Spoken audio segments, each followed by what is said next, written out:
Hello and welcome to Focus on Liberia. This is the Hour of Politics. With me, as always, Ansony Sieh, your host. Today, the Hour of Politics is going global, if you like, or international.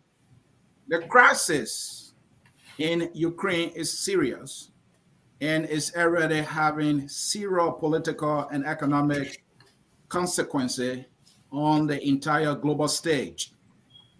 Liberia is blessed to have very good fine minds. I was fortunate to reach two of them who have vested interest in terms of studies in the area of global conflict. They are seated and they will help us to analyze, to give you some history, and you will get a better understanding why this is happening, where it's going to end, whether it's even going to get uglier. Well, welcome. Hit that share button. Liberia is part of the global community. This is a global conflict that is ongoing in Ukraine. Liberians are affected, though. Bear you in mind, we have Liberians in our country. We are Africans, and as we follow the news, a lot of things happening to Africans, and we have the best of the best here seated to discuss this. I'm Ansony here. This is the Hour of Policy, and this is Focus on Liberia, where we educate, we elevate, and promote all things Liberia. Seated really is Focus on Liberia Global Affairs Analyst, Mr. Mansfield Duopu II. He has a crew blood in him and he's seated. Mr. Duopu, welcome to Focus on Liberia. Thank you very much. It's an honor. It's a privilege to be here with you and my good friend, Mr. Salif. All right. You want to know a little about Mr. Duopu. He is a public policy practitioner with vested interest or vast interest in international relations, diplomacy, and governance. He is also the principal agent of the Duopu Global Consulting, that's a LLC. Well, when we're talking book, he holds a master's in public policy from the Humphrey School of Public Affairs, that is the University of Liberia. Mr. Duopu, you are well. University of Minnesota. Yeah, oh yeah, thank you so much. So again, welcome. It's good to have you. Thank you very much. It's a pleasure. All right. Also, a Liberian seated who has devoted time in understanding global conflict and the resolution thereof is Mr. Amen Salif. Mr. Salif, welcome to Focus on Liberia. It's a pleasure. Happy to be back. All right. A little about Mr. Salif. Amen Salif, for 6 years, taught defense and security at the Kofi Annan Institute of Conflict Transformation at the University of Liberia's Graduate School in Liberia. A former International Justice Program officer at the Advocate for Human Rights in Minneapolis. He earned a master's in public international law at the United Nations Mandate University for Peace. And he is also a national security policy guy at the Humphrey School of Public Affairs from the University of Liberia. From the University of Minnesota. Sorry, guys, from the University of Minnesota. Talking about Amen still, Mr. Salif is the principal at the BP Medina Group LLC here in Minnesota. Again, Mr. Salif, welcome to Focus on Liberia. Thank you, Ansony. It's a pleasure to be here with Mr. Duopu. All right. It's good to have these both gentlemen seated here to talk about the issues. And folks following us here, you want to know the scope of the discussion. We will talk about the invasion of Ukraine as a potential war conflict. We will talk about the possible struggle for a new world superpower. We will talk about European, US, United Nations, China, and corporate world community responses to this particular conflict. We'll also talk about Africa, aid leaders' responses, and how the conflict is affecting Africans in the world. Folks, the topic for this discussion is the complexity of Russia's invasion of Ukraine. Gentlemen, let us get started here. This is a serious matter that is ongoing in the world. Let me put myself in the middle so that I can benefit from your knowledge. Let's start with you, Mr. Duopu. Russia is unknown father is in Ukraine, invading that country for reasons we don't know. Based on your following of things and your research, why is Russia in Ukraine and invading that country? We want to know Russia's reason for being there. Well, I want to thank you very much for the invitation, the kind invitation you've extended me to form part of this panel. This is a very important discussion. This is a very troubling situation the world is faced with currently. And what I would just say from the onset is the geopolitics of the world has changed. The whole international political order has been tilted, has been subjugated to the extent where a major world power is invading a neighboring country in Europe, something that was unheard of in the last 80 years since the end of the Second World War. So there's a very troubling, current international crisis that the world has, kind of glued itself on. There are other crises that are happening in the world, but those crises have taken backseat. And now this crisis, because of the enormity and the complexity of this crisis, the world attention has moved towards that crisis. But coming back to your question, every country has its own national security priorities. What the Russians have said was that Ukraine poses an existential threat to its national security because Ukraine's ambition to join NATO and the eastward movement of NATO to the eastward flank towards Russia, Russia claims that poses a threat. But we can go back to the history of the dissolution of the Soviet Union. I think that will give us some context. Sure. Sometimes we try to oversimplify these, realities, but there are history behind these occurrences. When the Soviet Union was dissolved in 1991 after, Pravda, Gorbachev, and other, leading intellectuals and Democrats in Russia dissolved, came to the understanding that the Soviet Union as it was could not be held together. Other countries like Ukraine, Moldova, and other East world people that belong to the Eastern Bloc began to drift from that Soviet Union. But that did not augur well for some nationalists in Russia. Because you see, Ukraine is a very vast country, but most of its population are ethnic Russians. In the east, the Donbass region, those people who form part of that territory are ethnic Russian. Russian is widely spoken in Ukraine. In the east of Ukraine, the south and the west, the central part of Ukraine. So when fast forward to Mr. Putin's coming to the leadership of Russia, Ukraine have always been in his crosshairs. He have always felt that Ukraine has drifted so much towards the Western, NATO alliance to the extent where if Ukraine joins NATO, that will pose an existential threat to Russia.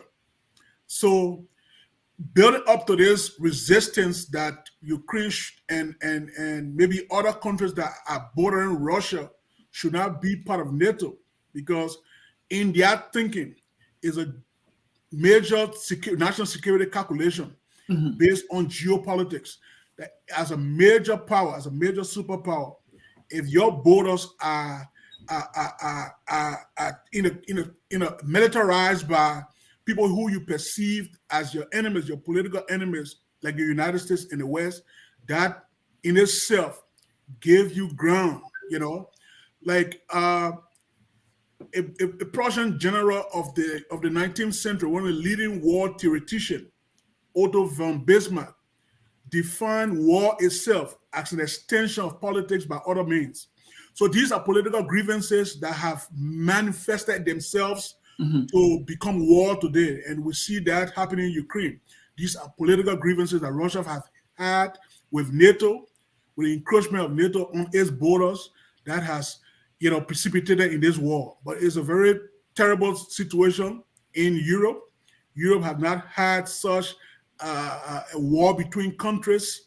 They've had conflict in the Balkans in the mid-90s, but to have one country invading a neighboring country that have not happened in Europe since the end of the Second World War. So, and so Mr. Duopu, if I may here, political scientists and global analysts are watching to see, how this will pan out and see how it can be resolved for the sanity of that region. But now that Mr. Putin has amassed that number of troops in Ukraine, the war is being prosecuted. To turn back now without achieving his geostrategic and military goal would look like he has lost faith in the national system. Because and what is that goal, Mr. Duopu? What is that goal? Is he trying to execute it? And Mr. Duopu, what is that goal? Is the goal is to take the country and make it part of Russia as it was in the past? What is the ultimate goal here of Mr. Putin? Well, from all indication, they've always said that Ukraine is an independent country, but they have a geostrategic and geomilitary interest in Ukraine because Ukraine is a very vast country that borders Russia for many, many miles. So for Ukraine to join NATO itself poses an existential threat to Russia. So those are the calculus. But thank you. There have been leaders in Ukraine after post the breakup of the Soviet Union that have always been in the pocket of Russia. Some of them have tilted towards the West. Lukashenko and others have been in the pocket of the Russian. Yanukovych, who came and doing the Maidan revolt against a Russian-backed political leader who was removed by a popular uprising that did not augur well for Moscow. So they saw that as a rebuke to Moscow's, sphere of influence over Ukraine. Because as you're aware, they have a vested national security and geopolitical interest in Ukraine. So by that, they can justify the invasion of Ukraine. It doesn't make it right, but, in the context of, geopolitical dynamics, you can justify that based on certain geostrategic reasons. Thank you so very much. Let me bring in Mr. MNK Salih. Mr. Salih, you are from the National Security and Conflict Resolution and Peace Study background. The issue of defending one's own sovereignty when they are under attack comes to mind. Here is Ukraine that is saying we will defend ourselves from the onslaught that is coming from Russia. Talk to our listening audience. Does the nation Ukraine have that right to say that we're going to defend ourselves here? Let's get that clear. Yeah. Yes, thank you. So absolutely, Ukraine is a sovereign. It's a sovereign state. It's a member of the United Nations, and all members of the UN are governed, at least in terms of the international law context, are governed by the Charter of the United Nations. And in the Charter of the UN, under what they call Chapter 7, Article 2.4, where they talk about the territorial integrity, so the non-interference in the political independence and the territorial integrity of another member state of the UN, so that no other member state can, without any provocation, just invade another member state. So if such a member state is invaded, if one state invades the other, the aggrieved state has a right under Article 51 of Chapter 7 of the Charter to self-defense. Now, it's more complicated than that. Self-defense, according to the Charter, has different components and different implications. So it's not a simple matter that we just look at and say, okay, so you have the right to self-defense and that's it. Ultimately, the question I want to answer is yes. So to answer your question directly, Ukraine has a right. We saw, like Mr. Duopu has laid out the historical and political, geopolitical context for us. Ukraine, seemingly from the eyes of the ordinary people, is a country that didn't provoke Russia, save for its desire to join NATO, right? The North Atlantic Treaty Organization, which is a military security pact between European countries and the United States. So that Russia feels threatened, as Mr. Duopu has laid out, invades Ukraine without any direct provocation. So under the charter, Ukraine has the right, not only the right to self-defense, but it also has the right to invite other states to its defense.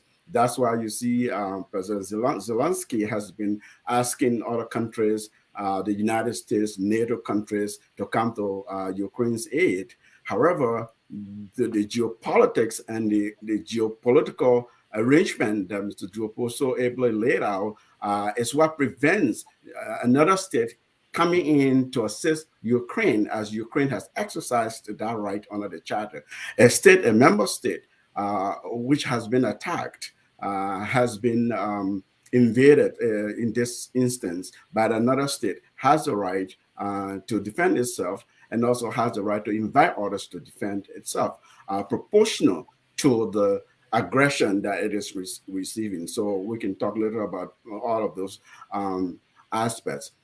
However, the reason why we're saying the United States and NATO countries are not coming, and you know, it's all in the news, so everybody kind of has been hearing this, is because Ukraine is not a member of NATO, so it does not have the right to collective defense arrangement, even under the charter. So let's say, for instance, in West Africa, in the charter, there's what's called regional arrangement. That's why we saw ECOMOG, right? In West Africa, because Liberia is a member of ECOWAS, under the principle of collective defense, if, say, what NATO countries have in the Article 5, if you attack one member, or if one member nation is aggrieved, all of them are aggrieved, and all of them will come to the defense of that one member state. So in West Africa, even under the UN Charter, if one state is attacked and that state invites others to its defense, those other states to have the right to join under the regional collective self-defense principle. So yes, to answer your question, Ukraine absolutely has a right to self-defense. Now, during armed conflict, there are all kinds of things to watch out for in terms of violation of international humanitarian law. You've been hearing people talk about this is war crimes. You know, these are war crimes. These are war crimes.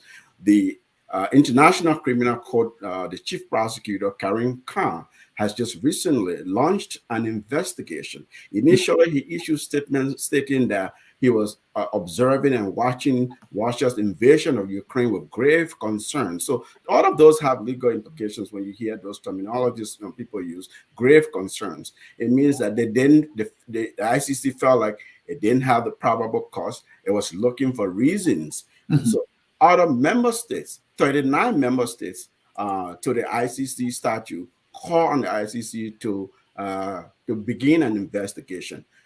Ukraine is not a member of the ICC. It's not a signatory to the ICC. Ukraine is not a member of NATO. So we see Ukraine is left essentially to defend itself.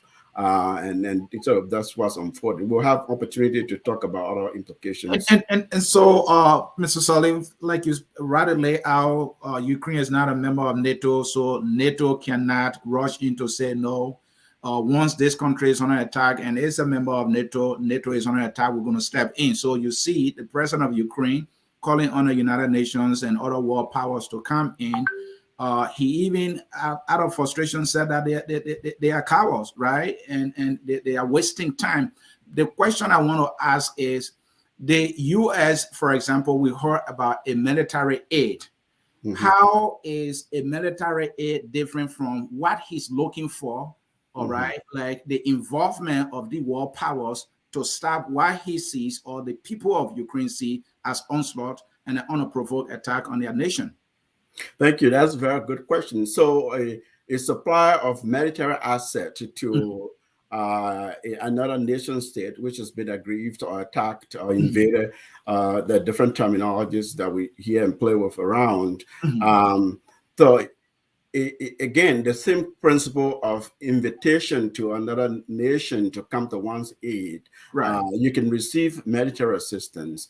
You can receive sort of direct assistance in terms of, say, if the collective self-defense arrangement was favorable to Ukraine, Ukraine could have had countries to come in, but as we're saying, it can't. That's not possible. It's not part of NATO. It's not part of the ICC, for instance. So what the U.S. can say, they've been very careful. If you will listen to the Secretary of State, Tony Blinken, you listen to President Biden, they've been very legalistic because they don't want to violate international law. Right? They've been very careful. They're talking to their lawyers, they're talking to the legal people, they're talking to the national security experts around them, or the National Security Council, to do the assessment, to do the intelligence assessment, to do the legal assessment, to do the political assessment. It also has economic implications. Russia is such a powerful country, has the largest nuclear the warheads in the world, not just in Europe, even more than the United States. So these are very strategic matters.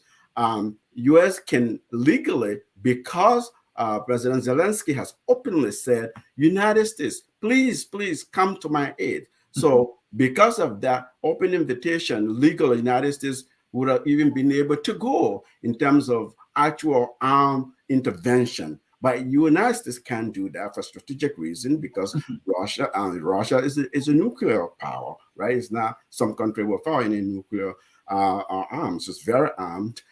So they're trying to avoid such a catastrophic international, an expansion of this war. That's why the U.S. is now going in physically. So legally, they can supply weapons to Ukraine. Thank you, folks. You are watching Focus on Liberia. This is the Hour of Politics. We are talking about the crisis in Ukraine. Mr. Duopu, let me come back to you. We see Russia a world power in Ukraine. That is a complete evasion from what we see. We saw the United States in places like Iraq, in Afghanistan, where they spent over 15 years or so. How is what the U.S. did in Iraq, in Afghanistan, different from what Mr. Putin is doing in Ukraine? What is the difference? We need to understand here. Maybe the only difference is that because Ukraine and Russia are neighbors, Okay. But the same justification could have been made for the U.S. invasion in Afghanistan and Iraq. You justify it based on existential threat to your national security. So they use no justification by going after the Taliban in Afghanistan, by going after the so-called weapons of mass destruction that were never found in Iraq. They felt Iraq, was harboring people who would do harm to the United States. Afghanistan, the Taliban were harboring Osama bin Laden and his Al-Qaeda, So those are justifications big countries can make. You can go after people who you think pose threat to your safety. So for Russia, the situation in Ukraine, the only difference, like I said earlier, is because Russia and Ukraine are neighbors, and Russia is vast. As the United States Army is massive, it's a superpower. It can exact lethal damage on a small country. Like what they're doing in Ukraine. You see, there's an asymmetrical relationship between the militaries. Ukraine doesn't have a fully fledged military like Russia has. Yeah. Russia is a major power. Like Ahmed said, Russia got a lot of nuclear warheads. The largest nuclear, warheads, even more than the United States. So you got to factor in all those things, and you got to be very ginger when you're making these kind of calculations in the political arena, especially in geopolitics. The layman would think, why the American can send, their planes there to enforce a no-fly zone. It's not easy to enforce a no-fly zone because what you'll be doing is you'll be shooting down Russian planes. And you will have your planes there, and you got to have troops on the ground to protect those planes in the air. You got to have, foot soldiers on the ground to protect your own plane. So it's not just easy because if you do that, you escalate the conflict. It will widen. it will have more players in. And remember, Russia also has backers. Russia got China in its, corner. So these are major powers that are on one side of the spectrum, and you have the West on the other side of the spectrum. It's almost like the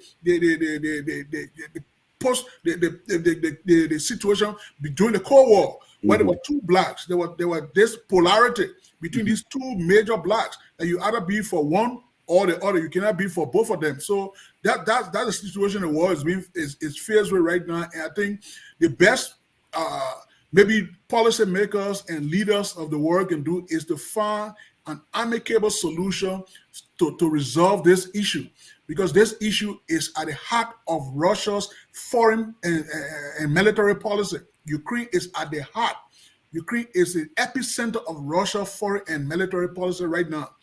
Every other thing doesn't count, but Ukraine is so strategic in a sense that Russia feels that any attempt for NATO to expand towards Ukraine, that will pose a serious existential threat to its survival.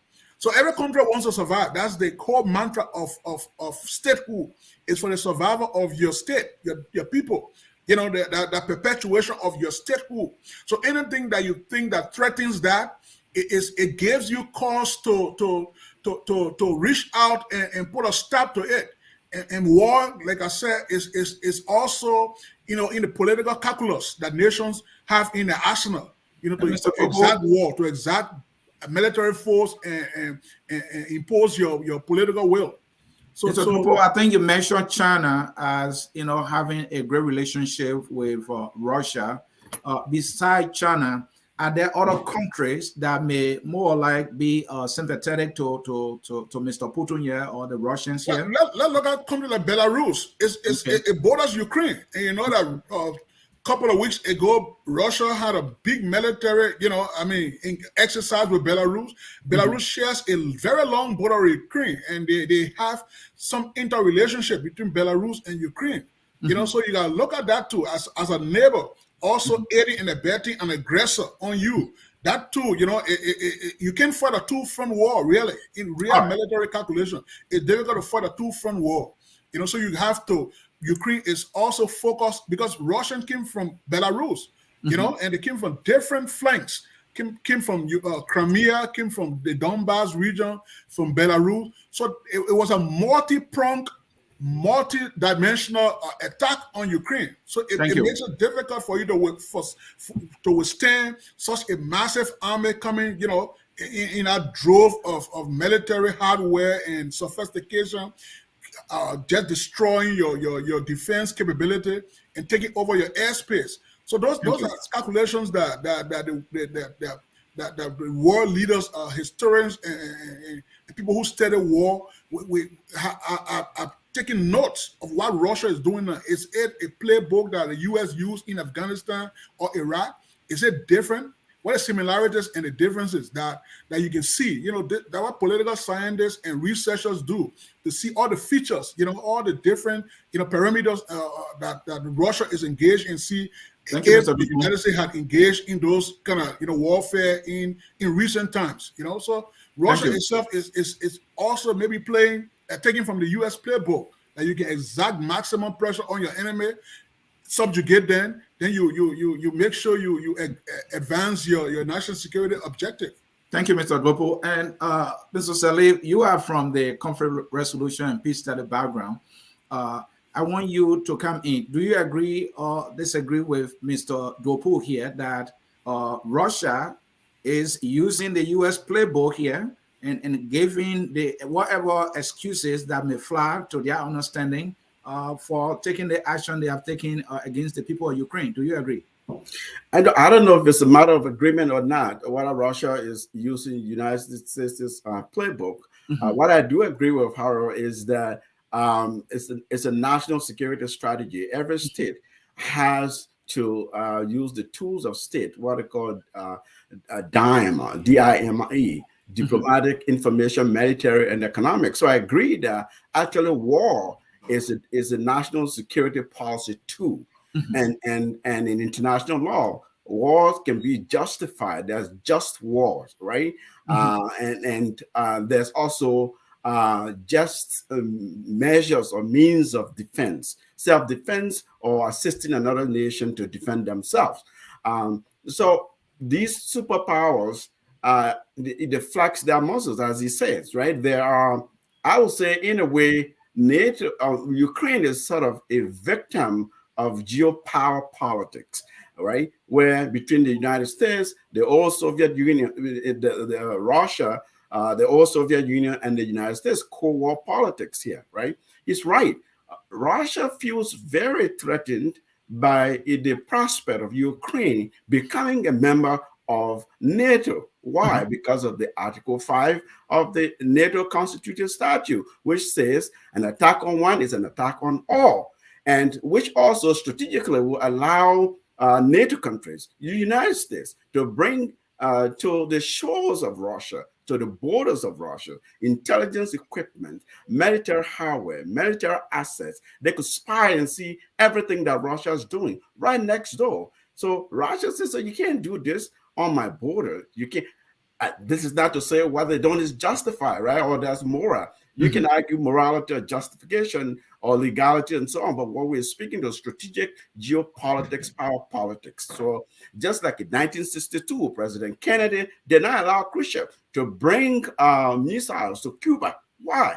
Because Cuba is just a few miles away from the United States' territorial water and border. So it will not allow that. If you brought some nuclear power to be in alliance with Mexico, for example, or Canada, it will be of grave concern to the United States. So the reality is all of these countries, whether they engage in reality, in sort of geopolitical realism or some liberal practices, whether they believe in global institutionalism or they believe in self-survival strategies, they do engage in these types of calculations. And military calculation is a factor in national security assessment.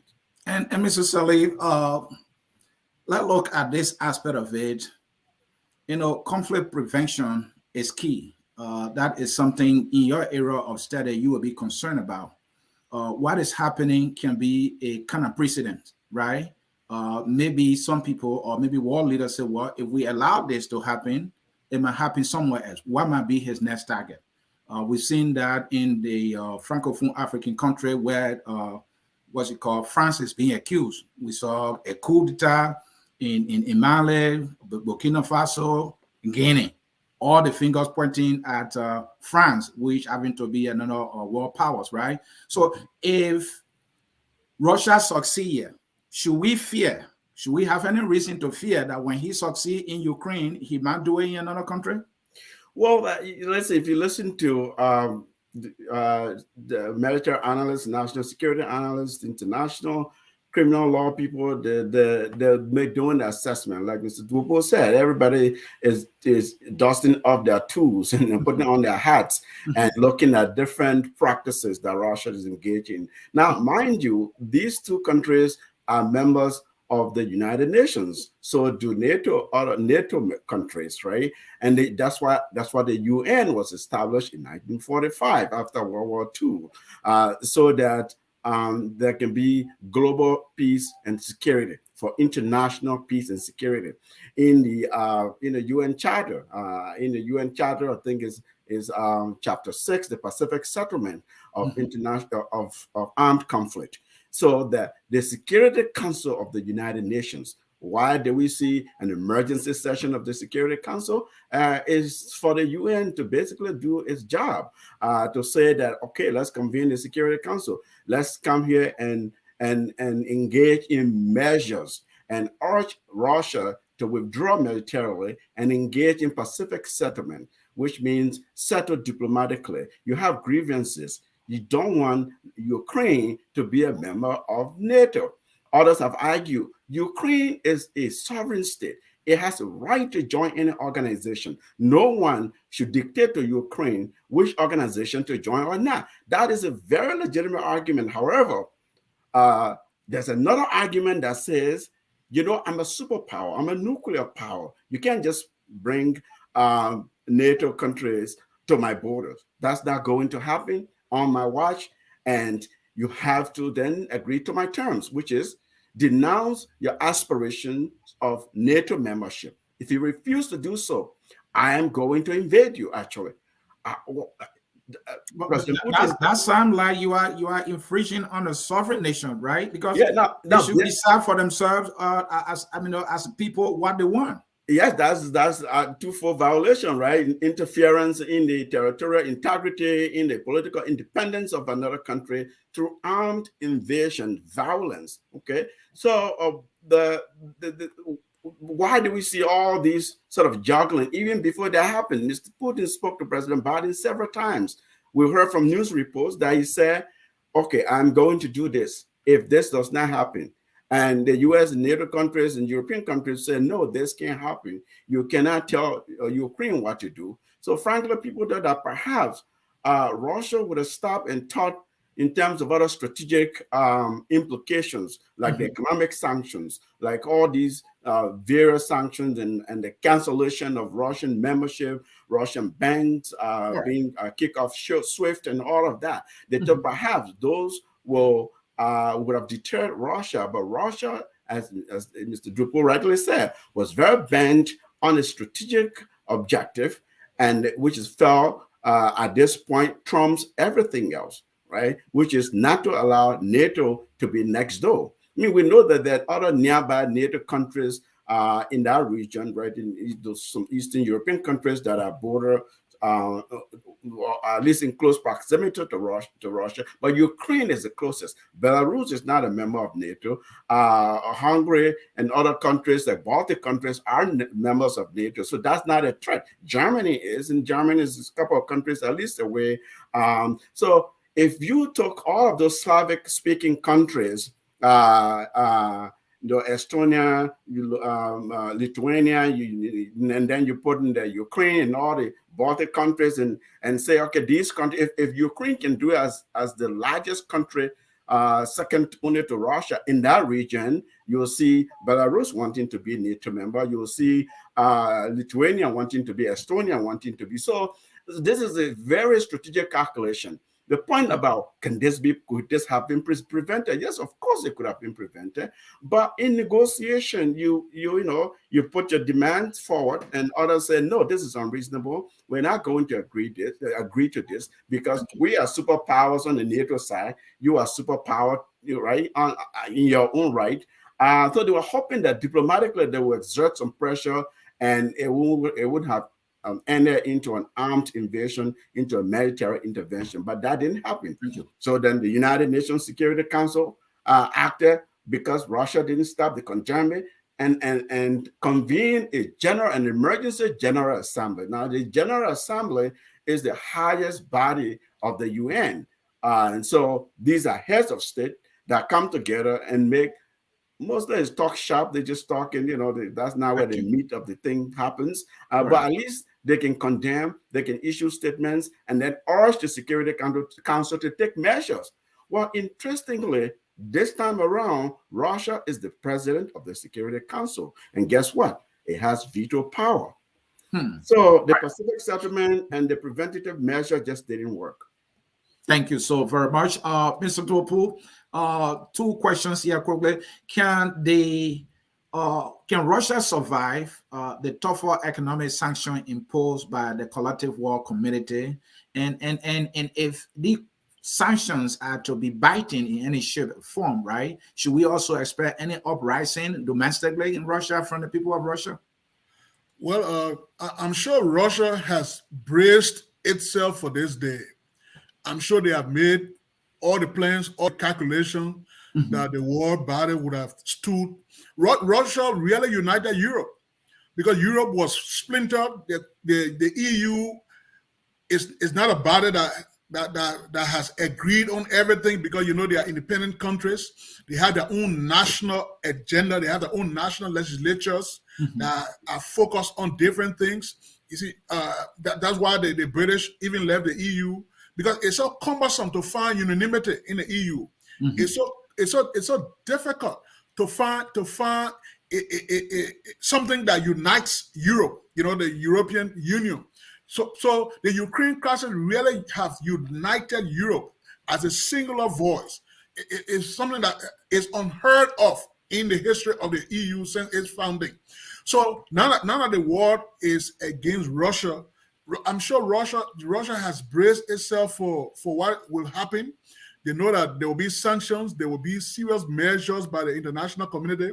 But those are the calculations, nation state make, in terms of their survival and how they will brace whatever that comes, And I mean, Russia has China in its corner, which is the second largest economy in the world.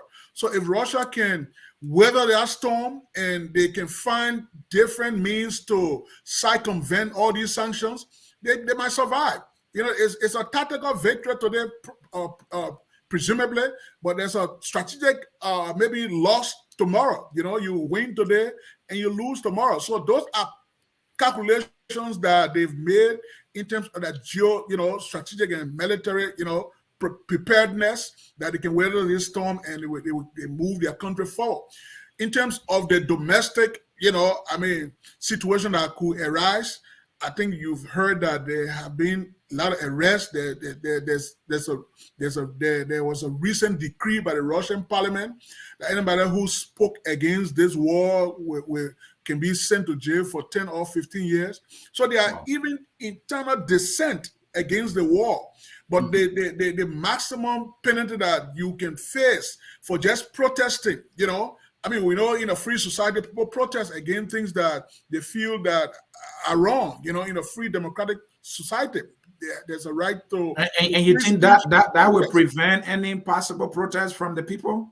Oh, definitely, because the society is not democratic; it's authoritarian, it's an autocratic, state that doesn't, give room for dissent.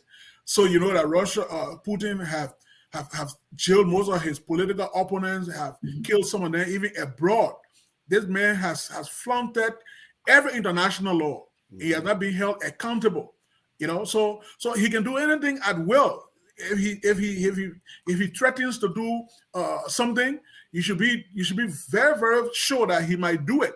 Because there's nothing that really kind of restrain him from this. Unleashed, unrestrained power that he has. Because what he has there is not a democratic society. It's a kleptocratic oligarchy that's running Russia. Thank you. I'm sure the sanction and the international barrage that will come to Russia, I'm sure they calculated all that in their mind, and they know that they can weather it for some time, and they might exact some bargaining from the international community when it comes to the resolution of the crisis. They might say, well, you gotta remove the sanction. All these things are part of the negotiation. It's a give and take, and people gotta make amends. You gotta make some contrition for them to get what they want. You can't just walk away without having something in his pocket to show his domestic audience that at least he has getting some concession from the West.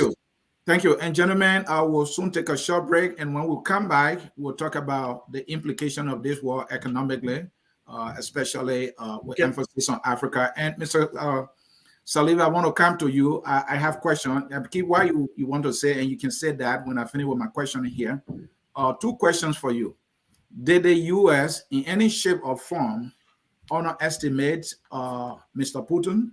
It said that they didn't believe that he could take this action that he's taking. Will you consider that a strategic error on the part of the U.S., or it said that the U.S. could not do anything at all? No, the United States never underestimates anything. They did not underestimate Putin. They know Vladimir Putin very well. He's an autocratic dictator. He's an authoritarian leader that is well established in the United States security assessment portfolio everywhere. Like Mr. Duopu rightly said, he is a very morbid individual. He's a man who can poison his opponents overseas. That's why he sits how many feet away from a foreign leader from the European Union whom he doesn't trust. He thinks somebody will poison him, somebody will try to get rid of him. So he's a former KGB officer here. You have to remember that. He's very calculative. So yes, whether or not some strategic errors were made, that those are still being estimated and calculated here. In terms of sort of the juggling of uniting the European Union. the point I was burning to make was what united Europe. We know this is an existential threat. This is the first time since the end of the Second World War that a major European country has been invaded militarily. That war has actually come to Europe. So European leaders are afraid that there could be some major military mistakes, and this thing could quickly escalate. It could reach Germany, it could reach France. Next thing you know, Poland is right there next door, and they don't want any of that. They don't want any accidental war to start. Nuclear war. It is a very, very high possibility. I'm afraid we have to say. So you saw what happened. The nuclear plant that Russia took over, right? And so Europe, this is an origin issue of regional security concern for them, for their very existence. That united them very quickly. People, I've heard some analysts say, you have to give Mr. Putin an out, whether you like it or not. You can't push a dictator on the wall as the United States and NATO and other powers are doing, going after his finances, where it hurts most in the pocketbook, and just cutting off all these Russian oligarchs and the Central Bank of Russia and all of that. If you do that, this man is desperate. To us, he made some military mistake that we, from a distance and an armchair perspective, was, this war is not going as planned. Putin came and say, in fact, the military operation, he calls it operation. There's a reason why he doesn't say war. Russia, no one can say war, right? They're climbing down on social media, on international media. They shut down all possibility of the Russian population being fully educated about the war. All of these are calculations. And the only thing I can say in terms of some strategic error, for example, or maybe something that was overlooked, and maybe they were aware, but they overlooked it, the fact that Putin has been planning this for the last 20 years. Just been planning this for a very long time. So Mr. Duopu is right. He is very calculative. They've taken into consideration there will be massive sanctions. And there will be all kinds of economic and political, geopolitical consequences for this action. Amen. And Mr. Duopu, quickly before we take the break, I was listening to Sieh Fakari on CNN, and he said the U.S. made a strategic error. He said one of the reasons for which Mr. Putin is emboldened and has taken this step is because he can rely on China. The U.S., according to him, should have cemented its relationship with China. I agree. Should have had a strong backing of the relationship with China. And the U.S. did not do that. They were in this trade war with China. So China would say, well, I can do business with Russia. So with all these sanctions, Putin can rely on China for whatever he needs, and he will survive any other sanction. And he said that is a strategic mistake that the U.S. made. And he went into history that some U.S. leaders in the past did not allow that to happen, and that is a strategic mistake on the part of the U.S. Yeah. I mean, sometimes your foreign policy objective can be splintered. Your objective against maybe your foreign policy, because there have been many U.S. presidents, like Trump was anti-China but pro-Russia. So it can be kind of hybrid sometimes. Foreign policy is not it's straight-jacketed kind of approach. It also reflects your domestic policy. Foreign policy is a reflection of your domestic policy. What we want to do domestically is why you project internationally. But the U.S. had known. So the U.S. itself has been fighting China on the economic front. The U.S. really doesn't have any political grievance with China. Maybe for human rights and other small things, the Uyghurs and people, minorities in China. But it's actually for economic reason the U.S. and China have always butt heads. But for Russia was so strategic by aligning itself with China, because Russia knows that China, in that relationship, China is the big dog, because China has the money. Although Russia gets sophistication, the military hardware and stuff, they are a poor country. Russia GDP is the size of Apple, a multinational corporation like Apple. Apple got, more money than Russia. But what Russia has is all those, warheads, those missiles, and that can inflict, horror on the world. So that Russia has the oil. that foreign policy analysts make. You know, there's a poor country, bad leaders, erratic leaders, but Putin believed from the onset, since he was a KGB agent in the former East Germany, that the breakup of the Soviet Union was the biggest geopolitical blunder that happened in the 20th century. And you think he's trying to build it? That he was going to right that wrong that happened to Russia, that kind of diminish Russia and reduce Russia international standing. Russia as member of the USSR now, because that was the leading country in that bloc. And Ukraine, Ukraine was the second to Russia. Ukraine was the second to Russia. So for Ukraine now to be tilting towards NATO, the West, and Russia has a strategic interest in Ukraine, because it will confound you that almost a third of the citizens of Ukraine are ethnic Russians. Thank you. All right.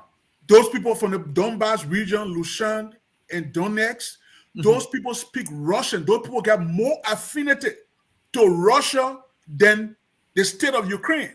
Yeah, but isn't that Putin's argument? I mean, it's like double allegiances.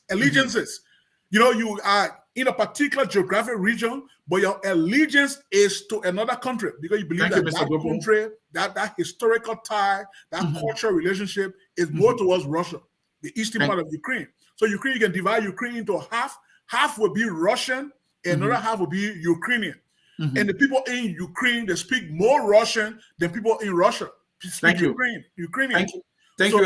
And you got to understand the cultural dynamics of this conflict too. You got to understand the history of the conflict, and you got to know that the people of that Donbass region, they felt that the people in Kiev, the political establishment, were marginalizing it, and it's only to Russia they can look for as their salvation. Thank you. That gave Russia also that ground that look, these are our people, and we can come through Crimea, seize Crimea, and make those other part of Ukraine independent republics. So talking about the ethnic dynamics. Thank you, Mr. Duopu. Talking about the ethnic dynamics there. Let me come to Mr. Salih before the break there. The president, from what we understand, is Jewish.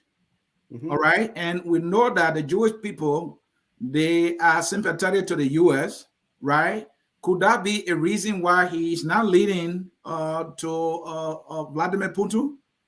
I haven't read that in terms of sort of. I haven't read that. Ukraine is a very diverse society, although it's Russian speaking Ukrainian, but the collective sort of ethnic identity known as Slavic identity, right? You may be Russian speaking, but they're all really of that former Soviet cultural identity. Yeah, those are Slovaks. The Slovaks, yeah. So there are a lot of Jewish communities they're a minority actually in Ukraine, based on what we've read.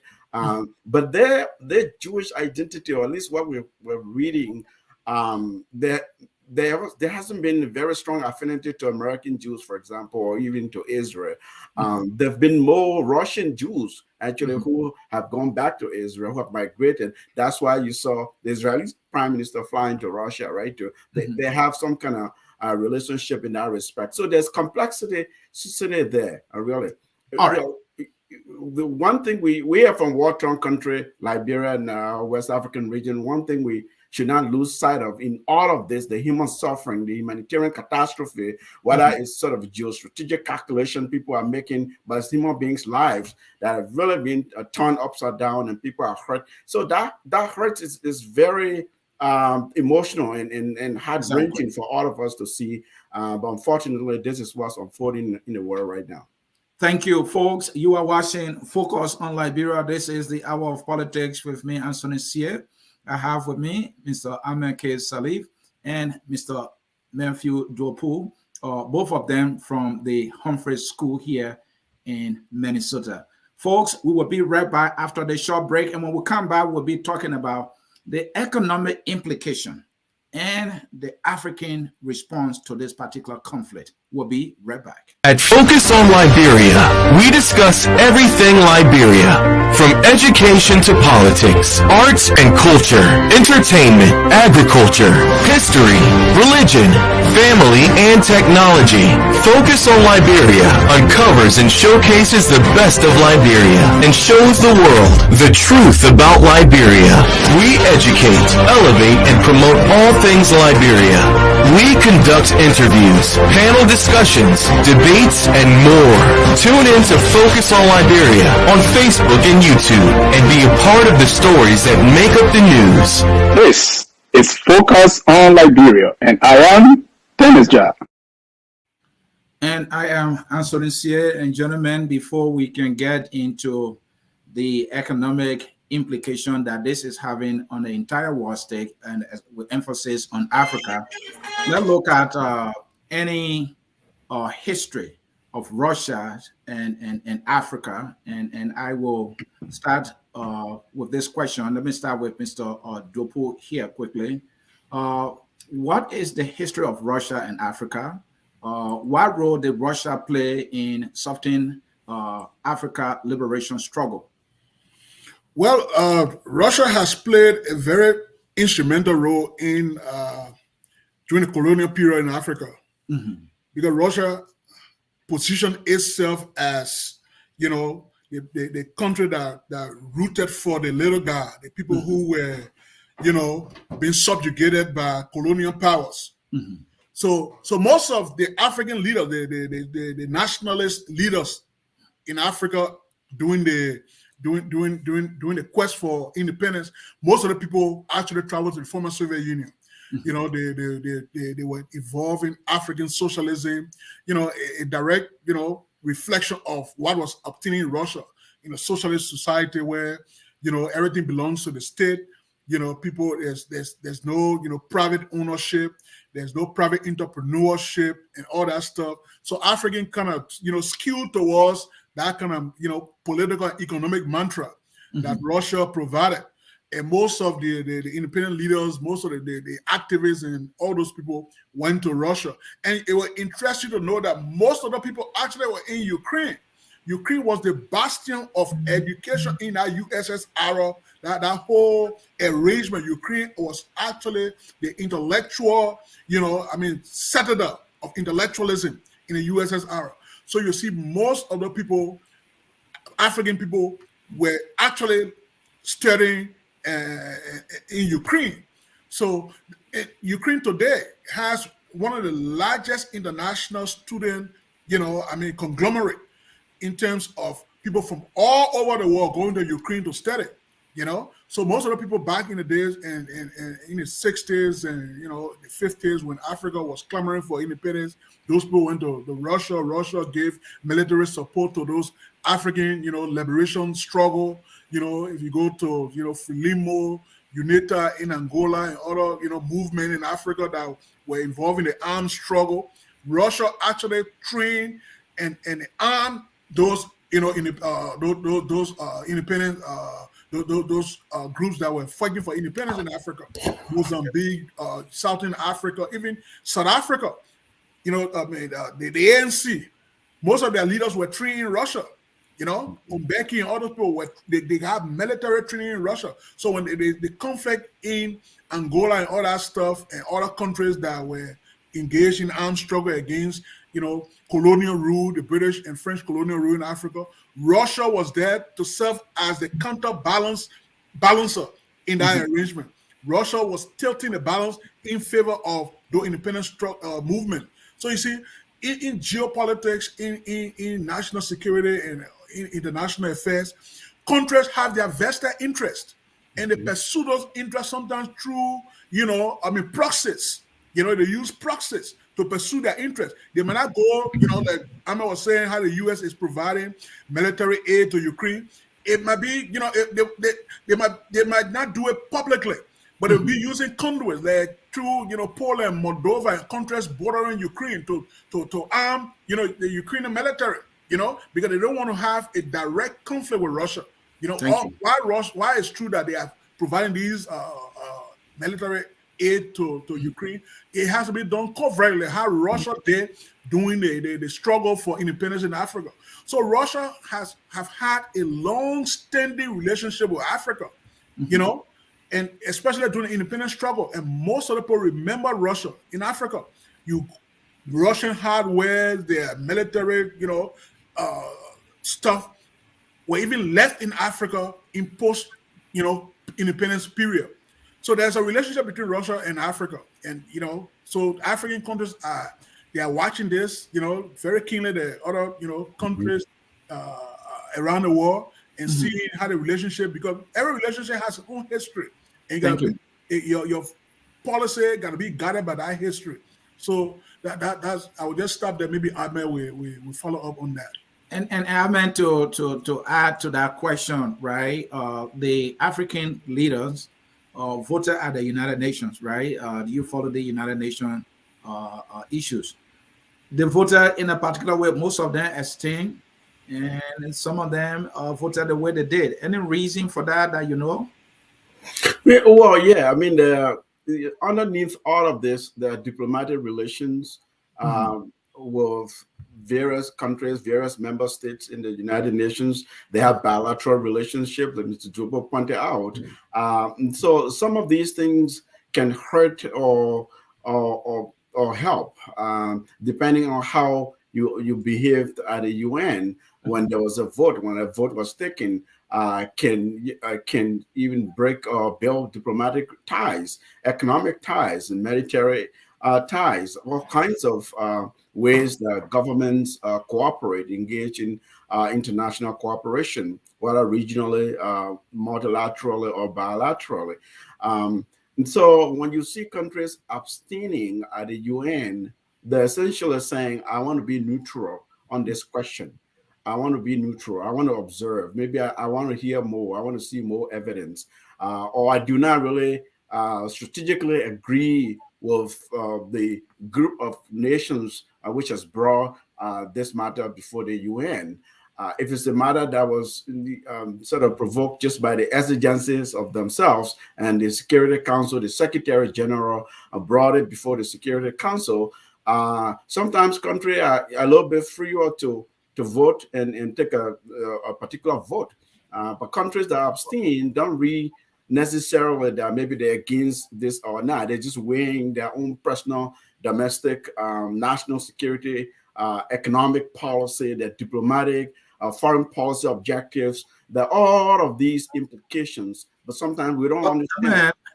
To add to that one, African leaders.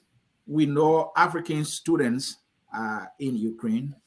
Africans are there as residents. They are caught in the crossfire.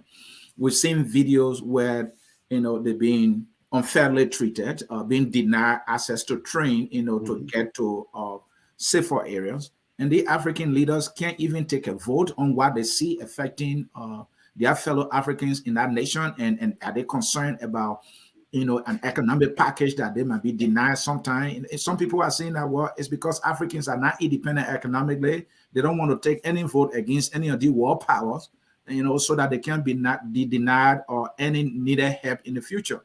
Is that anything to really look at? It's a total different show by itself that we can engage in at another time. But I do agree with you. I've been tweeting about this. We're very appalled by the discrimination, a very open discrimination, at least apparent discrimination based on social media evidence or things that people are sharing with us that we see, whether from Kyiv and other cities in Ukraine, Africans trying to get on their train, or at least at the border, how they're delayed and how many hours. This, as the international media has lifted this. Now we're seeing some movements. I saw the secretary, the representative of the UN, United States to the UN, Ambassador Linda Thomas Greenfield, has been tweeting about that, spoken about that. So at least I think it's eased up a little bit. And I read reports where the Nigerian mission in Warsaw has a delegation down at the border. So do a couple of other African countries. You're right. The African diplomatic community has not been very outspoken against these discriminations, specifically against the African nationals who have been discriminated against, whether in country, trying to flee the country, Ukraine, mainly at the Polish Ukraine Polish border.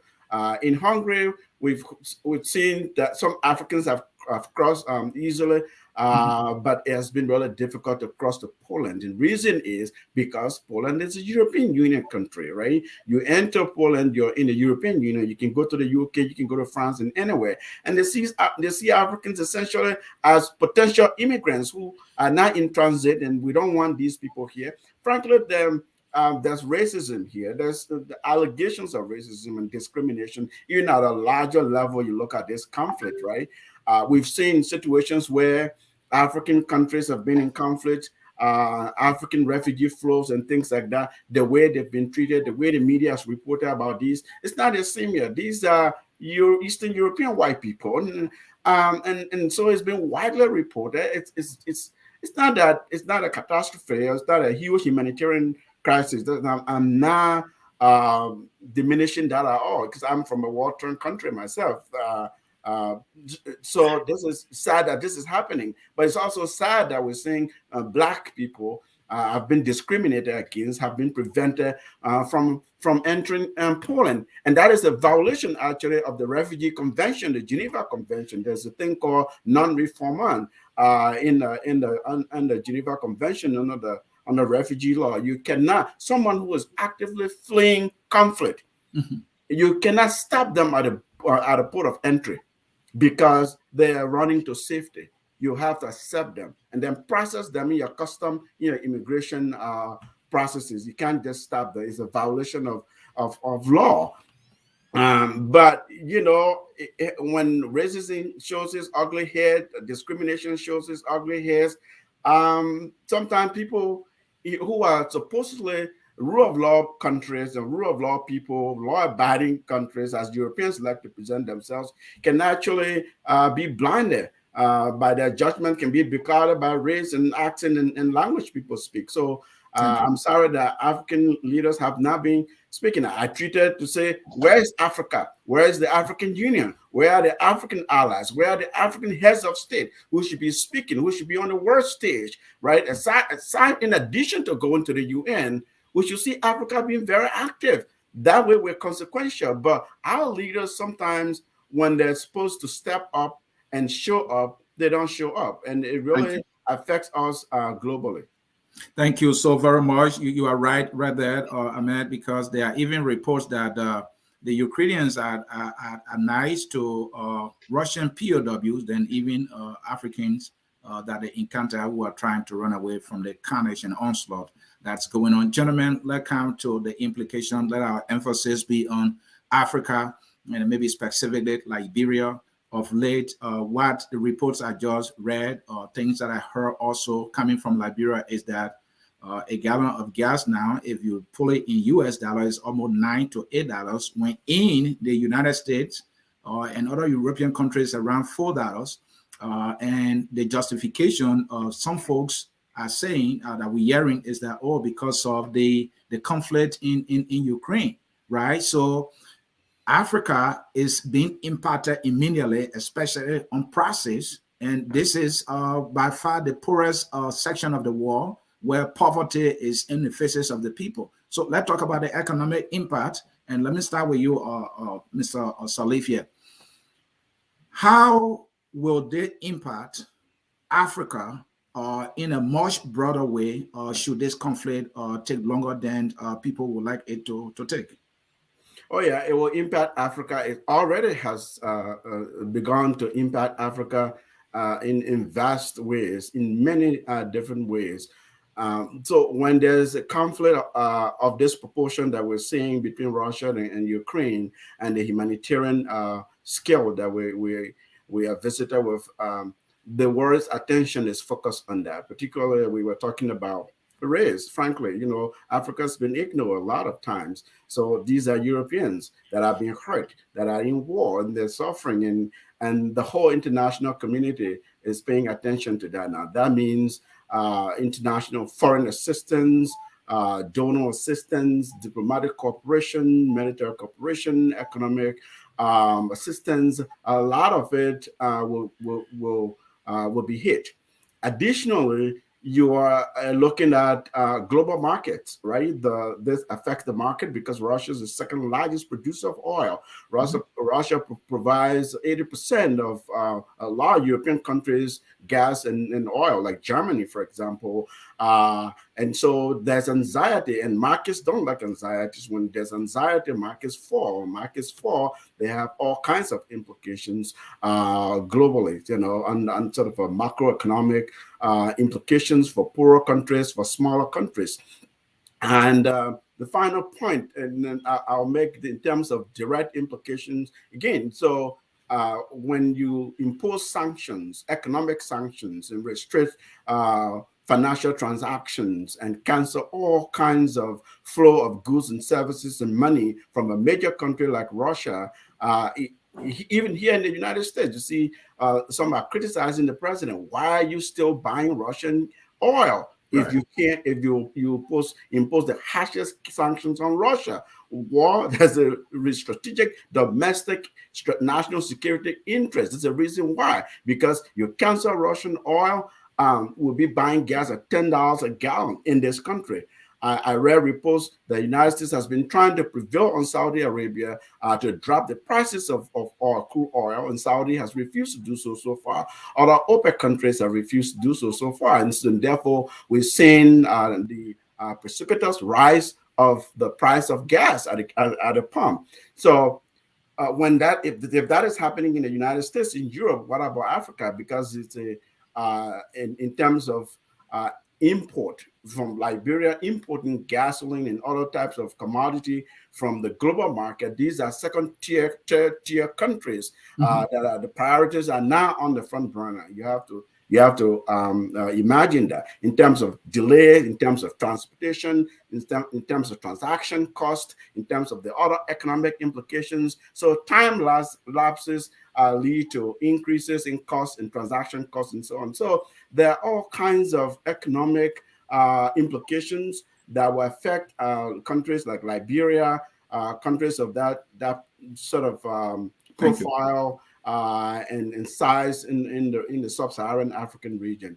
It's just starting. I think it's going to get worse before it begins to get better. Mr. Duopu, when there is a conflict in Africa, we just witnessed one. I know it was a coup in Guinea, right? It did not impact the West. I don't think they were worried or concerned at all in any shape or form, economically speaking or politically speaking, right? But now there is conflict in Ukraine, and Africans now have a reason why things will even get tougher for our people. Is there a lesson to be learned here? Is there a message here to our African leaders? And what can African leaders do? What message should they take from this? Well, I think there's something called a shock absorber in your car.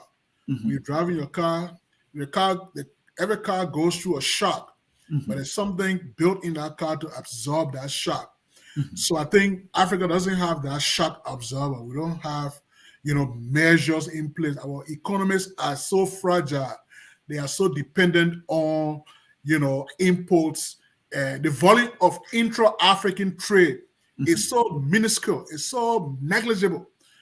Intra-African trade, African countries trading with each other, is so small. You can find Liberians trading with South Africans or Nigerians trading with, they do trade, but it's not, the volume is so negligible. So if you look at the West, their economies are so big, they are so dynamic, they absorb. It's actually based on service, technology and all that we don't have in Africa.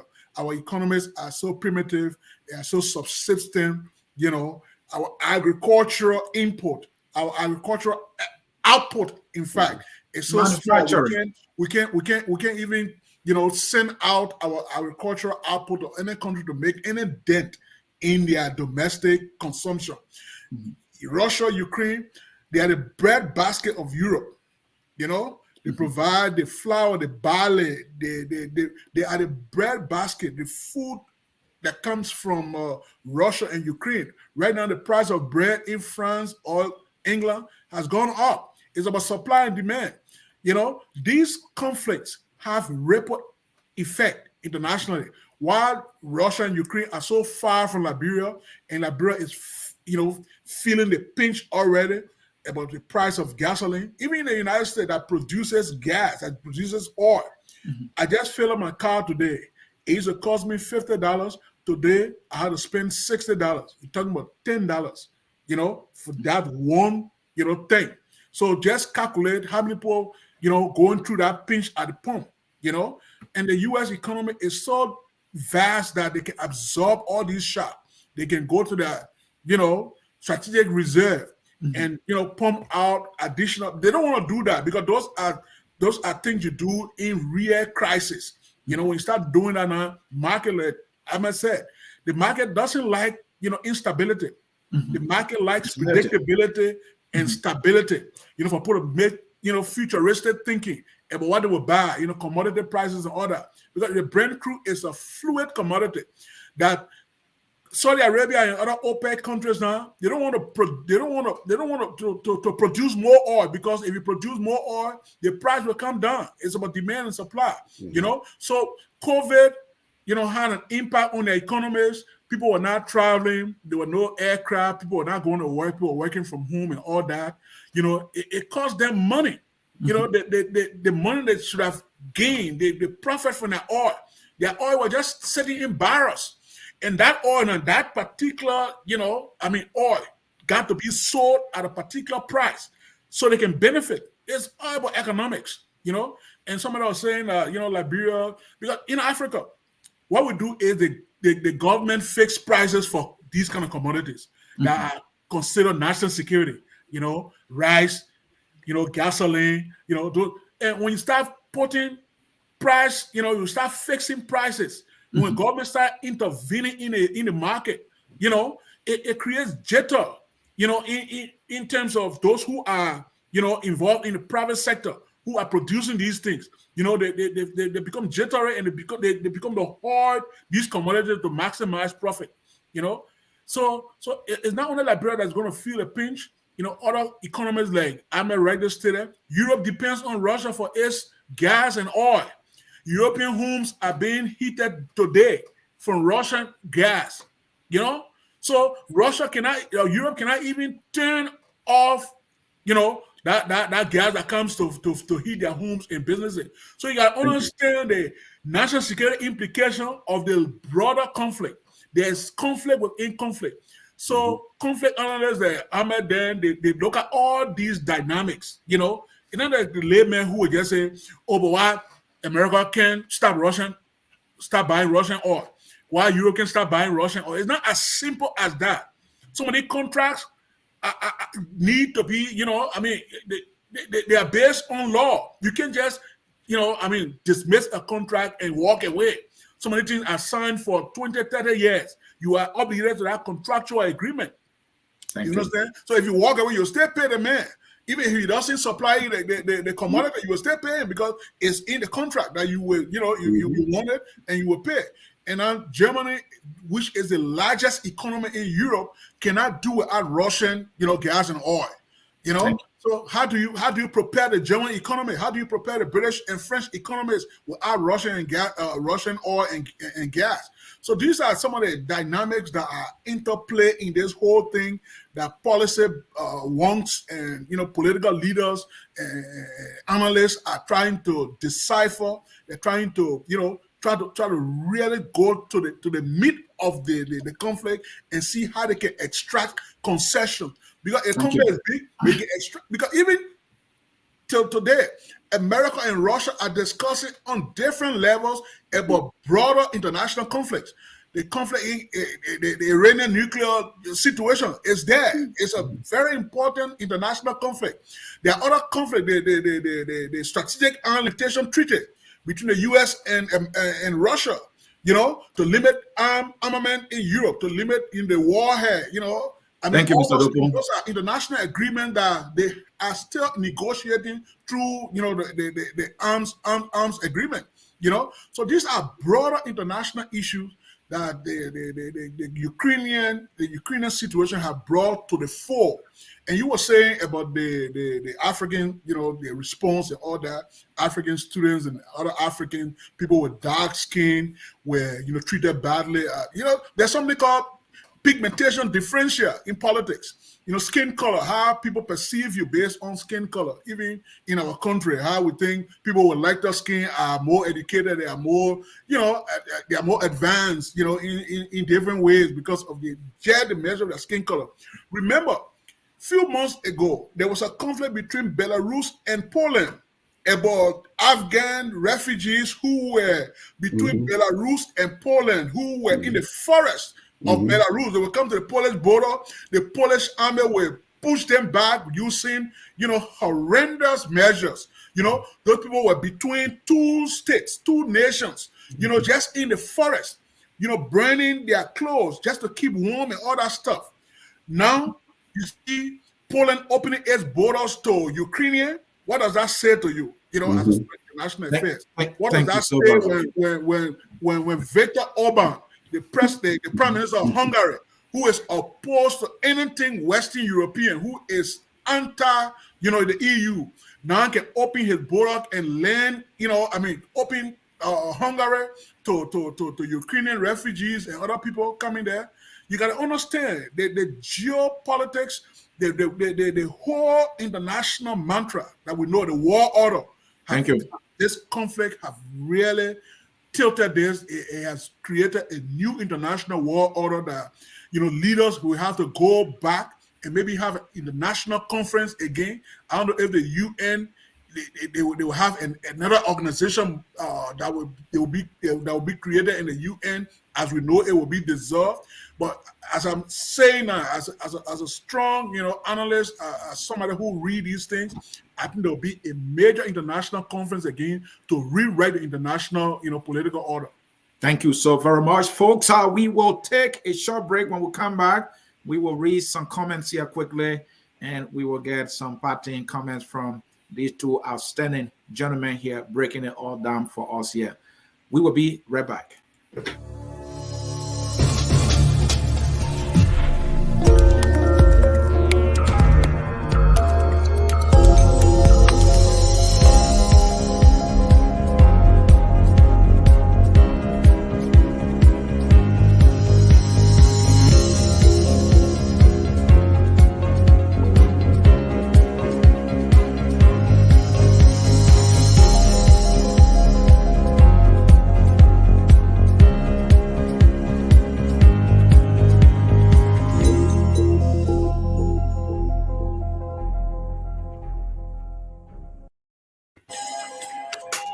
All right, folks, we are back with you. We'll read a few comments here.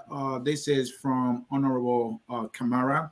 We saw the global pandemic COVID and China positioning of China economic growth over the USA. This is from Johnny Johnson. All the world want to eat from the African Diaspora Union Paradise on F-plane. There is nowhere else. Tarzan is not leaving the jungle. China knows Africa is the only future. If that is true, then Africans should see that future, but I'm not sure if they are seeing it right now. Johnny, again, Congressional Black Caucus in USA is a bigger joke than African Union. They both are toothless lions. I will leave it there because there's something there that is not for us here. From Sieh, teach us Africans from the middle ground, not from U.S. perspective, that person writes. From Chairman George Toto, Putin knew he was going to be sanctioned, but he didn't expect the impact of the sanction to be gigantic as it looks. And gentlemen, that is something I would like for you guys to comment on, because the sanctions coming from even corporate America, corporate Europe, just about everywhere. And Johnny, again, there are 43 million blacks in the USA, just like 43 million whites in Ukraine, who get more respect, non-blacks in the US, but black taxpayers, 1 billion US went to Ukraine. Afghanistan got 50 billion, and we are not sure how much of that money went to Africa. Let me look for more comments here. Johnny is more than busy here. Let us hear from other people. William King writes, yeah, electricity discussion on Liberia will be good, but we can do it. Okay. Again, very impressive to see Liberians well-rounded, gentlemen. That's a compliment there. And of course, Liberians are well-rounded. The two guys that I have here making me look smart here. Let's hear from Mr. Paul Sandy Pato. If Ukraine is not part of NATO, for which the West doesn't want to get involved in the war, then my question is, was Iraq or Afghanistan part of NATO, for which NATO was involved in the Middle East war? Good question there, gentlemen. I want you to take note of that. Yeah, from Mr. Morris here. I shouldn't get in trouble because I can't recognize that. So like, yeah, from Morris, Africans suffer most from this conflict. The geopolitical implication for Africa is vast. Most African countries depend heavily on foreign import from food to fuel, so this conflict could rise. That's person writes. Let's hear from Samson Kamara. Hey, Liberian people, please keep quiet about Ukraine and Russia, because if they are ready for us, only one gun will turn the whole country down. If you guys knew all these things, why couldn't you save your own country? We're just discussing it. We're not telling you. Right? Let's hear from, this is Rafael Papi Kiazuru. That is the main reason for Russia invading Ukraine, NATO, or agreeing with both of you there, that the reason is that, let's hear from Morris again. The war is justified from Russia perspective because NATO, in his eyes or in its eyes, is getting too close to Russia's borders, and that poses a threat to Russia's security. Lots of comments. We may not be able to get to all of them. Let me look around again for some more. Johnny has been the busiest guy here. Gentlemen, I'll read this one from Mr. Kamara. China has to be undermining the U.S. The U.S. has unique FP foreign policy perspective, I would think. Gentlemen, let's start with you, man. You're listening to the comments. Which one do you pick up that you want to respond to, please? Yeah, I think the common thread in the comments, there's so many of them. It's good that our viewers are engaged in the conversation. We appreciate that. And it's good for us Africans, for us Liberians, to watch these things that are happening in other regions globally, to pay attention to them, to analyze them, to speak about them, because these issues have implications for our country. They have implications for Liberians in the diaspora, and therefore Liberians in the diaspora impacted, Liberians in Liberia impacted, aside from the geopolitical, economic, and security implications. So, and we as professionals, as academics, as analysts, this is the job we do. Other foreign medias can call on us all the time. We have done interviews with local media recently on this very issue. So this is something that we do, some of us, for a living. The common thread there is people's concerns. I think they're getting to understand some of the sort of the geostrategic power politics are in, that NATO was the main reason, feeding off of that comment. China's and alliance with Russia, implications of that. I heard something about China in Africa, and that's a big one that we're not talking about. It's very strategic. China's in Africa is very big. The reason why United States, Farid Zakaria said on his show, as you said, Ansony, that the U.S. made a strategic error. It's not as simple as that. I mean, Farid is the most senior, more learned, more adept on these issues. I won't challenge his opinion. But because China is rising, it wants to be the number one superpower, economic power in the world. The United States will not allow that. So in that also, of course, they will compromise other strategic aspects of the foreign policy, China and U.S. Sino foreign policy objectives in that respect. And so, in terms of African leaders in involvement or the lack thereof, as reflected in some of these comments, we've already spoken about some of those.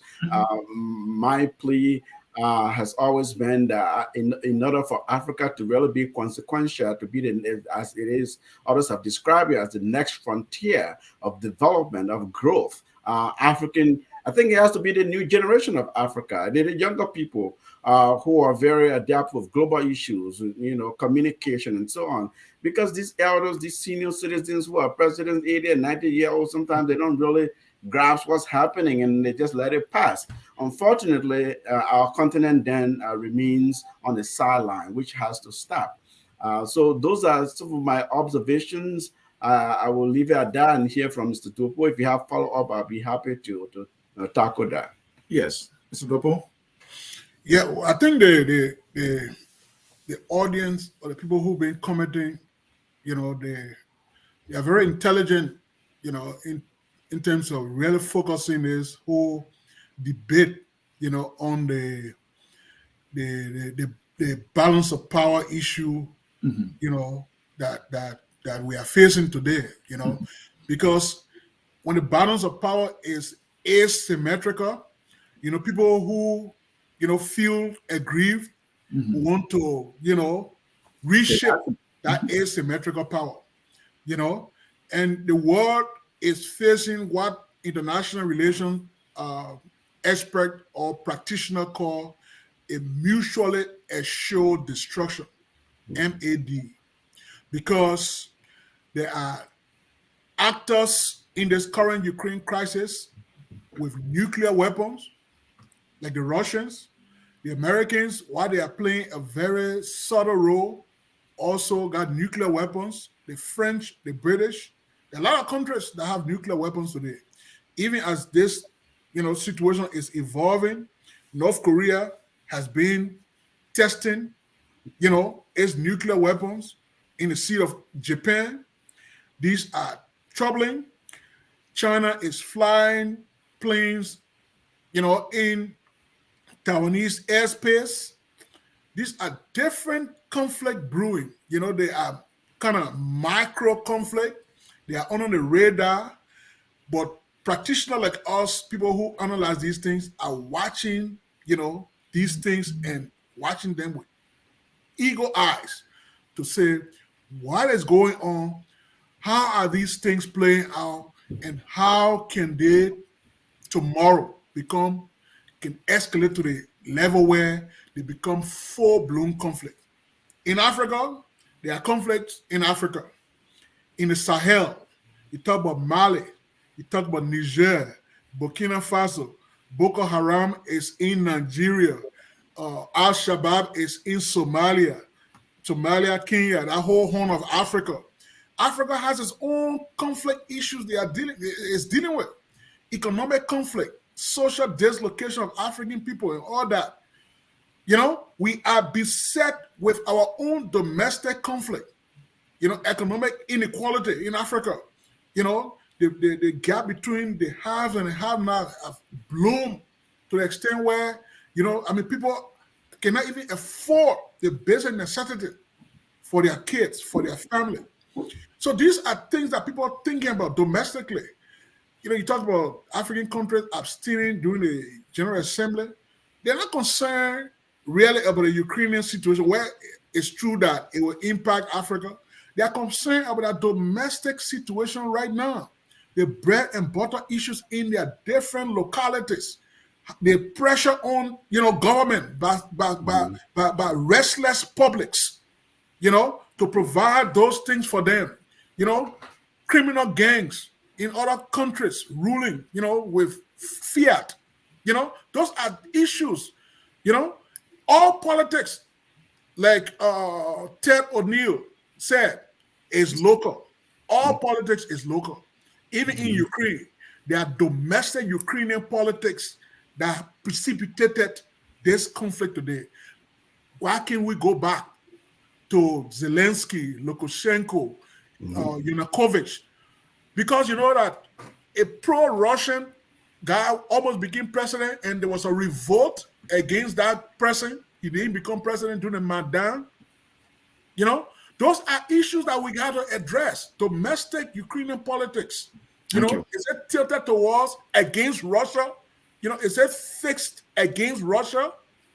You understand? So these are things that practitioners and theoreticians kind of think about. They have sleepless nights to think about all these different scenarios, the different postulations and polemics in the political gamesmanship.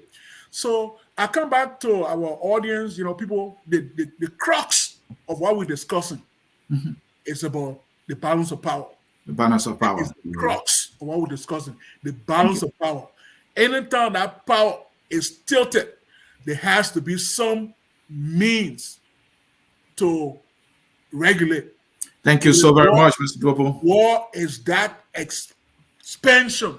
Thank you. Is that execution of that political grievance by other means. That's why when I said that Otto von Bismarck made a comment when they asked him, what is war?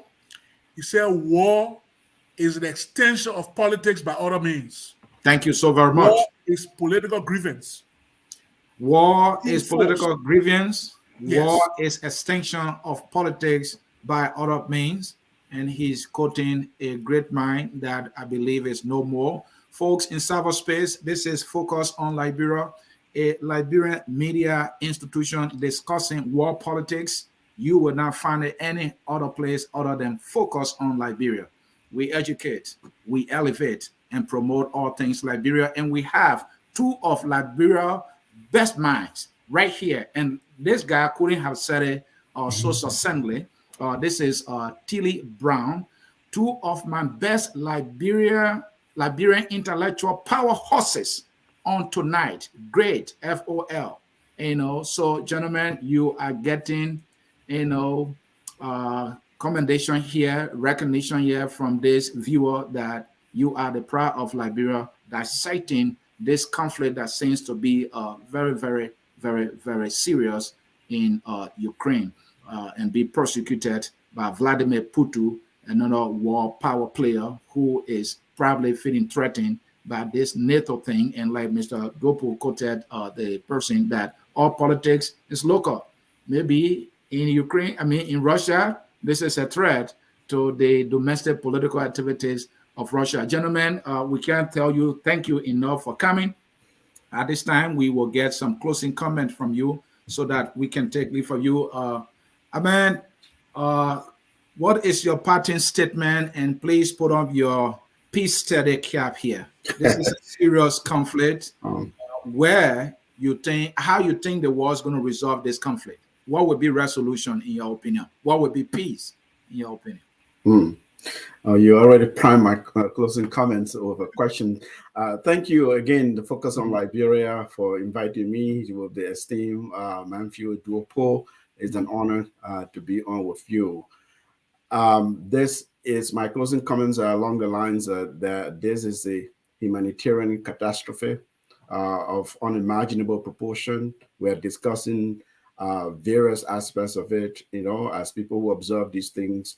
By the end of the day, these are human beings. Humanity, again, is engaging in the destruction of itself, as we see in other contexts. So we want to recognize that.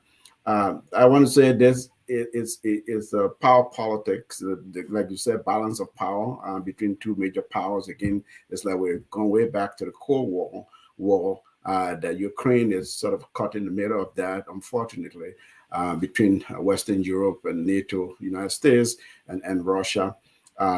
At the core of all of this, we have Vladimir Putin, who is an authoritarian dictator who is not even kind to his own people in Russia. So that's the premise that we ought to set. This is the man who reigned inferno and carnage against Chechens, Russian breakaway in Grozny, leveled a whole city down. So what we're saying being repeated in Kiev, it's alarming. This is something that should concern the whole global community, whether you're a Liberian in Nuku Town, in Logan Town, or in the Liberian government, whether you are in the Liberian diaspora or some other sub-Saharan African. This is something that should concern us because these are countries that have nuclear power, and that are posturing here in a very dangerous way. Any accident could happen militarily, and it could escalate the conflict into Europe. It could be catastrophic. We don't want it. Just like some people didn't even expect that Mr. Putin would have gone to Ukraine with the sort of military force that it is engaged in right now. So too, we have concerns about escalation regionally in Western Europe and by extension, that the ripple effect could really impact the rest of the world. So this is something that I appreciate that our audience has been engaged, listening and commenting and participating, because it is of grave concern economically, politically, militarily, and even diplomatically. My final comment is I agree with Mr. Duopu that this is the security, global security arrangement that America built for Europe that has failed Europe in 2020. 1945 at San Francisco, the Marshall Plan, following that, that all of that was meant to ensure Europe's security, Western Europe's security. The disintegration of the Soviet Union in 1991 was an extension of that plan to ensure Euro's strategic security. And that security has just experienced an existential tremble. And that is where you see the European unity that we're seeing. And that is why you see the American posturing that we're seeing here. We should pray. It shouldn't go beyond what it is, the suffering that we're already seeing. People in part of Europe from Ukraine are experiencing, because again, it has shifted the whole global security arrangement, and everybody is in between somewhere.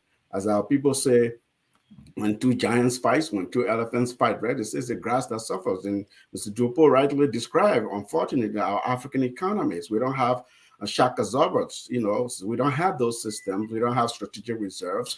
If we are now receiving, or we're having difficulties in receiving our imports, our countries, it could stir up domestic crisis in countries, in fragile countries, in poor countries, in poor neighborhoods, and so on. So this is very, very serious matter we're discussing here. We're not diminishing it in any way. If I made any comments and there's someone perceives it otherwise, then it's just something of an oversight. But I really appreciate the opportunity to be here to engage in these type of intellectual, analytical exchanges on a very grave matter that we're all paying attention to tonight. So thank you so very much for having me. Mr. Salih, thanks so very much for your analysis. Mr. Salih is a doctoral student at the Humphrey School of Public Affairs at the University of Minnesota. Minnesota. Not a Humphrey School. Humphrey School has a different doctoral program. So I'm in the College of Education, Human Development, Department of Organizational Leadership, Policy, and Development. Thank you so much. University of Minnesota. University of Minnesota. And prior to that, he also taught for 6 years at the Kofi Annan Institute for Peace Studies, at the University of Liberia, right? Right, yeah. Institute for Conflict Transformation, they call it. It's part of the graduate school at the University of Liberia. I volunteered, taught there for 6 years. That's correct. 6 years. Thank you so very much. Mr. Duopu, your emphasis in this international studies is on diplomacy and governance. Diplomatically, all wars, can't just end on the battlefront, right? So most wars are, on a negotiation table sometimes, or most times, or diplomatically. This is a serious conflict. The war needs resolution because, as we've seen already, the impact is grave now. We will see more. So it must be resolved diplomatically. How can the war leaders come to terms diplomatically to resolve this conflict? I think from a reading of things, the country that has a very important trump card in this conflict is China. People have just ignored China, but they are very shrewd in their foreign policy. They are very, very crafty. They are very circumspect, and they go about their business, because you remember before the Winter Olympics, Putin made a trip to Beijing, and people are saying that President Xi told Putin to hold off the Ukraine invasion until the Winter Olympics were ended. So people read into that visit, and he held off all the diplomacy, the shuttle diplomacy were going on. People were going to see him, calling, and he said he didn't have no plans to invade Ukraine, you remember? And all he wanted were concessions by Ukraine not to join NATO, because joining NATO itself is not like a quick fix thing. It's not something that you just join in few days. There are a lot of there are a lot of conditionalities that a nation state has to meet because of that Article 5 that Ahmed eloquently talked about, that an attack against one is an attack against all. So to form part of that security alliance, there are a lot of steps that a country got to go through, and not every European country itself is a member of NATO. So for Putin to use that as a pretext, while it's true that he has some, he has genuine, security concerns, because it goes back to the Cuban Missile Crisis of 1962, when Khrushchev, brought missiles into Cuba, and the American government under Kennedy felt that the position of those missiles posed an existential threat to America. There were negotiations. Cool heads prevailed. Other nations came and served as interlocutors, because in diplomacy, there got to be somebody who is seen as a neutral arbiter that people can use back channels. Right now, I'm sure there are back channels going on. The Vatican, they're playing a role. International, religious leader, because Russia is and Ukraine, they are Orthodox, country. They have their religious leader like the Pope. So I'm sure the Pope, is talking to the Orthodox leader of the Russian church, and all that back channel is happening. While the military, situation is escalating, and I want to, pay particular homage to the people of Ukraine, the innocent women, men, and children and even, foreigners alike, who are going through this very grave situation, because it's winter in Europe and it's cold.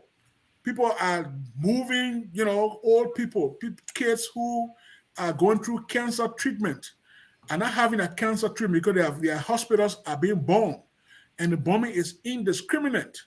That's why they are calling for an international, corridor for humanitarian affairs, international humanitarian corridor, to move people through a safe corridor who want to flee the conflict areas. Ukraine is a very vast country. It's the second largest country in Europe. The second to Russia. It's a very, very vast country. So, the war, we might just be looking at the initial stages of the war. I'm sure this war might go to a guerrilla stage, where when the Russian troops come into cities where they're not in, it's a hand-to-hand combat. It might be telling for the Russian army. I'm not praying. I'm praying for a quick, international diplomatic resolution of the conflict. But we've seen it in Afghanistan. A major power. The Russians themselves were in Afghanistan in the 70s, and they know how body bags were brought back to Moscow, and were practically defeated in Afghanistan. We've seen what Americans did in Afghanistan and how it ended in Afghanistan. They had to retreat, because sometimes when you go in a man's house, even if you are stronger than him, he knows where he got his his little machetes or his little baton that he can strike you with, and you might, it might be catastrophic for you. So, the discussion is very instructive. It's very important that we can have this discussion. I couldn't have had a better, fellow panelists like more than Mr. Sieh. I think he's well versed in the area. He's very articulate and he's very, he spoke to the issues. And I want to thank you too for highlighting such an international global issue that other Liberians who might not understand the intricacies of these things, but let's look at it from that simplistic layman analysis to have an in-depth, analytical and theoretical grounding of the issue using theoretical concepts, because every political dimension, every political engagement is couched in a theoretical foundation. So we can bring these theoretical foundation, theoretical constructs to bear, I think it gives a fuller appreciation of the discussion, and people can walk away and say, yes, we learn from each other, it's engaging, And so I want to thank you and the staff of FOL for such a stimulating discussion. We've learned a lot. We're still learning about this conflict. And I hope that, the world will learn from it. And I'm forecasting a new international world order out of this conflict. This conflict is at the heart of Europe.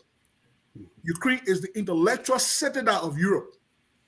Ukraine is a very important cultural, epicenter of Europe, that a major power will be invading and having a cascading effect on other economies.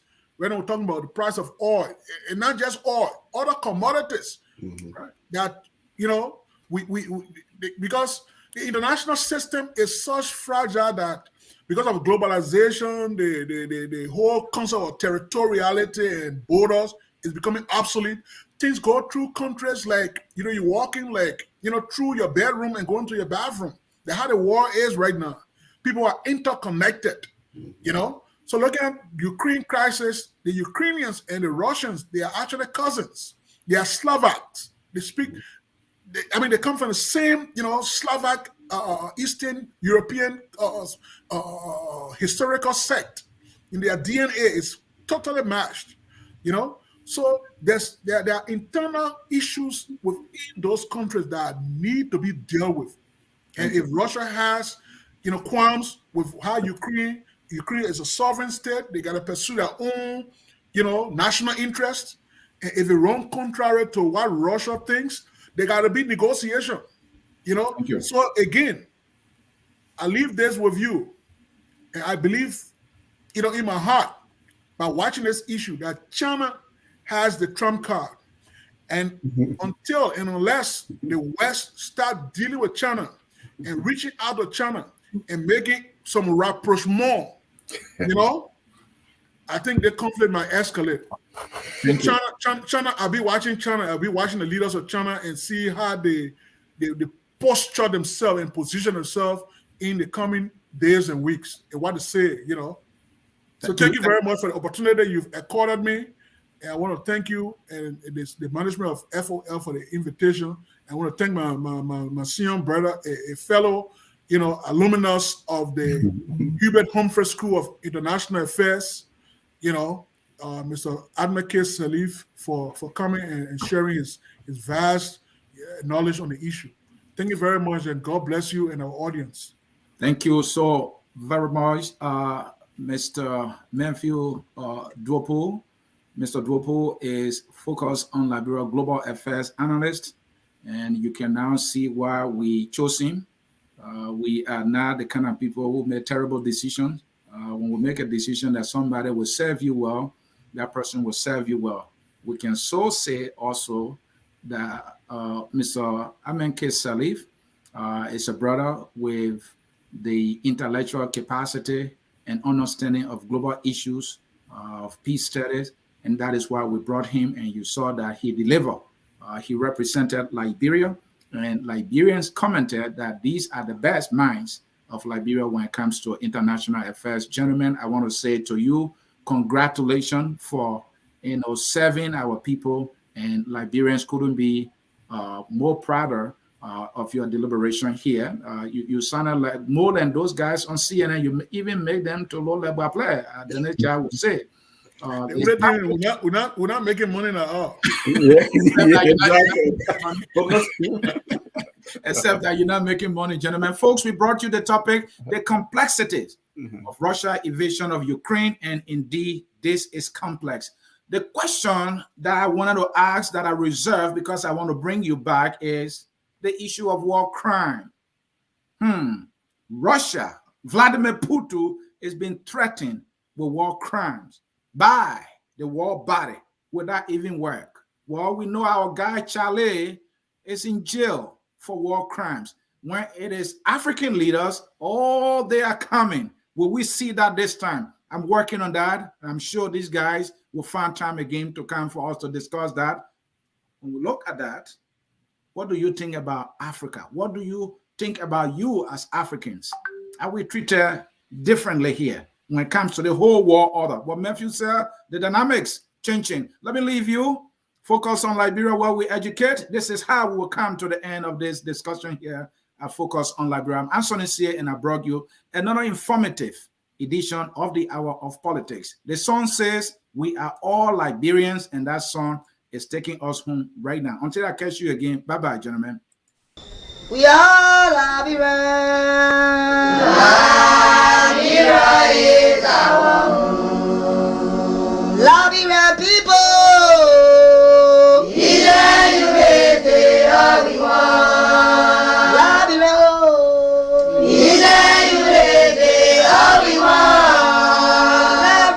Liberia.